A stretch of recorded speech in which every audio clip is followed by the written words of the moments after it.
Welcome to Power Play India. Don't forget to like, share and subscribe for more content. नमस्कार दोस्तों, power play India पर आपका स्वागत है। आज हम भारत की राजनीति की सबसे बड़े और सबसे संवेदनशील सवाल पर बात करने वाले हैं। एक ऐसा सवाल जो हर भारतीय के मन में है, लेकिन अक्सर दबी जबान में पूछा जाता है कि नरेंद्र मोदी जी के बाद कौन। सोचिए, एक ऐसा नेता जिसने पिछले 10 सालों से भारतीय राजनीति के केंद्र को अपने इर्द गिर्द नचाया है। जब वो मंच से हटेंगे तो वो खाली जगह कौन भरेगा? क्या यह सत्ता का ट्रांसफर शांतिपूर्ण होगा या हमें एक नया गेम ऑफ थ्रोन्स देखने को मिलेगा? आज की इस वीडियो में हम डेटा, अंदरूनी खबरों और राजनीतिक समीकरणों के जरिए इस पहेली को बुझाएंगे। लेकिन भविष्य में जाने से पहले हमें आज की हकीकत समझनी होगी। 2024 के चुनाव में ने कुछ बदल दिया है। नरेंद्र मोदी जी और बीजेपी की जो मिथ ऑफ इनविंसिबिलिटी है वो थोड़ी बहुत टूट चुकी है। हालांकि रिसेंट इलेक्शंस में अगर आप देखें तो उन्होंने बिहार जीत लिया और अन्य स्टेट भी इन्होंने जीते हैं, महाराष्ट्र जीते हैं बड़ी स्टेट्स के नाम पे। अब नेहरू जी के बाद मोदी जी ही लगातार तीसरी बार पीएम जरूर बने, लेकिन इस बार कहानी अलग है। भाजपा 240 सीटों पर रुक गई है, बहुमत से 32 कम। सरकार बहुत मजबूत है, मोदी जी बहुत मजबूत है, फिर भी बैसाखियों पर हैं। इसीलिए सक्सेशन का रेस और भी दिलचस्प बन गया है, क्योंकि अगला नेता सिर्फ भाजपा की पसंद का नहीं बल्कि गठबंधन की पसंद का भी होना चाहिए। हम इस बारे में अभी क्यों बात कर रहे हैं? सितंबर 2025 में मोदी जी 75 साल के हो गए। 2025 आरएसएस की शताब्दी वर्ष भी है और 2019 में एक राष्ट्र एक चुनाव संभावित विदाई का अवसर। ये तीन मूल बातें हैं, इसलिए ये मुद्दा इतना महत्वपूर्ण है। तो इस रेस में घोड़े कौन कौन है? वैसे तो कई नाम हैं, लेकिन दिल्ली के पावर कॉरिडोर में मुख्य रूप से तीन चेहरों की चर्चा है। एक है संगठन का मास्टरमाइंड,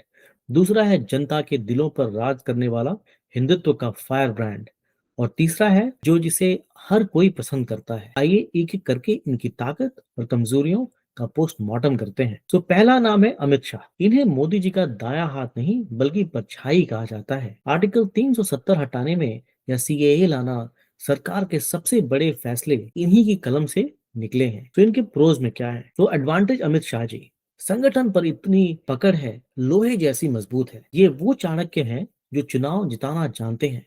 मोदी जी का इन पर पूरा भरोसा है। लेकिन डिसएडवांटेज क्या है? अमित शाह जी की छवि एक कड़क प्रशासन की है। गठबंधन की राजनीति में जहां आपको सबको साथ लेकर चलना होता है, वहां इनकी एग्रेसिव स्टाइल इनके खिलाफ जा सकती है। क्या नीतीश जी, नायडू जी जैसे सहयोगी इनके नाम पर राजी होंगे? क्या अन्य एनडीए के अलायंस पॉलिटिशियंस इनके नाम पर तैयार होंगे? ये एक सवाल है। फिर भी इनकी संभावना सबसे ज्यादा यानी 40% है। अब आते हैं उस नाम पर जो जमीन पर सबसे ज्यादा गूंजता है, योगी आदित्यनाथ, उत्तर प्रदेश के मुख्यमंत्री। अगर लोकप्रियता का मीटर देखें तो मोदी जी के बाद देश में सबसे ज्यादा डिमांड योगी जी का है। इनका बुलडोजर मॉडल और सख्त कानून व्यवस्था की छवि लोगों को बहुत पसंद है।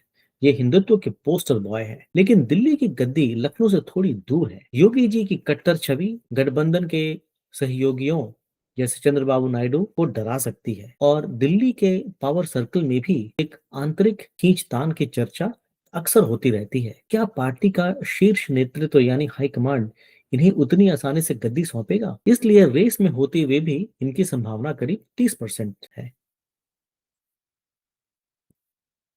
अब दो शेरों की लड़ाई होती है तो अक्सर बाजी कोई तीसरा मार ले जाता है, और वो तीसरा नाम हो सकता है नितिन गडकरी। इन्हें आज के दौर का अटल बिहारी वाजपेयी कहा जा सकता है। ये हाईवे मैन है, काम बोलता है इनका। सबसे बड़ी बात है कि विपक्ष हो या गठबंधन के साथी, किसी को इनसे कोई दिक्कत नहीं है। अगर 2029 में भाजपा को फिर से स्पष्ट बहुमत नहीं मिला और गठबंधन सरकार चलानी पड़ी तो गडकरी जी सर्वसम्मति के उम्मीदवार बन सकते हैं। संघ के साथ भी इनके रिश्ते नागपुर से सीधे जुड़े हैं। फिलहाल इनकी संभावना 20% है, लेकिन राजनीति में कुछ भी कहना मुमकिन नहीं है। दोस्तों, राजा कौन बनेगा यह सिर्फ दावेदारों पर निर्भर नहीं करता, यह तय करता है कौन? King makers. यहाँ दो बड़ी ताकतें हैं। पहले नागपुर यानी आरएसएस। संघ हमेशा चाहता है कि व्यक्ति पूजा ना हो, संगठन बड़ा हो। वो अपनी विचारधारा को सुरक्षित रहना चाहेंगे। और दूसरी ताकत एनडीए के अलायंस लीडर्स, जैसे चंद्रबाबू नायडू, नीतीश कुमार और अन्य नेता। इन दोनों ग्रुप्स के पास वीटो पावर है। अगर ये अड़ गए कि हमें फला चेहरा नहीं चाहिए, तो भाजपा को झुकना पड़ सकता है। यानी अगला पीएम समझौते की उपज भी हो सकता है। लेकिन जैसे मैंने पहले कहा, ये सब डिपेंड करता है 2029 अगले चुनाव में भाजपा को कितने सीट्स मिलती हैं। अगर भाजपा अकेले 272 प्लस पा जाती है तो वो अपनी मर्जी से बना सकते हैं, और अगर नहीं तो इन्हें आरएसएस और खासकर अलायंस के जो लीडर्स हैं इनसे सहमति बनानी पड़ेगी। और हमें उस हाथी को नहीं भूलना चाहिए जो कमरे में मौजूद है, वो है विपक्ष। 2014 और 2029 वाला विपक्ष धीरे धीरे कमजोर दिख रहा है, स्पेशली अगर आप लास्ट के फ्यू चुनावों पर ध्यान दें। बिहार में हार गए, महाराष्ट्र में हार गए, दो बड़े बड़े स्टेट्स में हार गए। वो राहुल गांधी की स्वीकार्यता थोड़ी बढ़ी थी, लेकिन अब मोर और लेस कांस्टेंट है। किंतु प्रधानमंत्री नरेंद्र मोदी से अभी भी वो बहुत पीछे हैं। अखिलेश यादव, ममता बनर्जी जैसे लीडर्स भी ऑपोजिशन में हैं। भाजपा के अगले नेता को मोदी जी जैसे लहर नहीं, बल्कि एक संगठित और आक्रामक विपक्ष का सामना करना होगा। इसलिए भाजपा को ऐसा चेहरा चाहिए जो न सिर्फ पार्टी चला सके बल्कि वोट भी खींच सके। तो अंत में ऊंट किस करवट बैठेगा? हमारे विश्लेषण के मुताबिक 4 सिनारियो बनते हैं। प्लान ए, सब कुछ मोदी जी की योजना के अनुसार हो और अमित शाह को सत्ता सौंपी जाए। प्लान बी, जनता का दबाव इतना हो कि योगी आदित्यनाथ जी को लाना ही पड़े।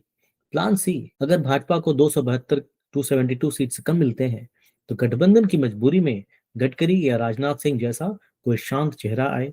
और प्लान डी, कोई छुपा रुस्तम यानी डार्क हॉर्स सामने आ जाए, जैसा अक्सर भाजपा करती है। याद है ना, एमपी और राजस्थान में सीएम, किसी ने उम्मीद नहीं किया था कि वहां पे सीएम कौन बनेगा, और देखिए वहां पे उन्होंने लास्ट मिनट सरप्राइज दे दिया। तो दोस्तों, राजनीति संभावनाओं का खेल है। आपको क्या लगता है 2029 में भारत का बागडोर किसके हाथ में होगी? नीचे कमेंट करें उस नेता का नाम। अगर यह विश्लेषण आपको पसंद आया तो लाइक और शेयर जरूर करें। और एक बार फिर पावर प्ले इंडिया देखने के लिए बहुत बहुत धन्यवाद। प्लीज लाइक, शेयर और सब्सक्राइब अवश्य करें। Thank you. Welcome to Power Play India. Don't forget to like, share, and subscribe for more content.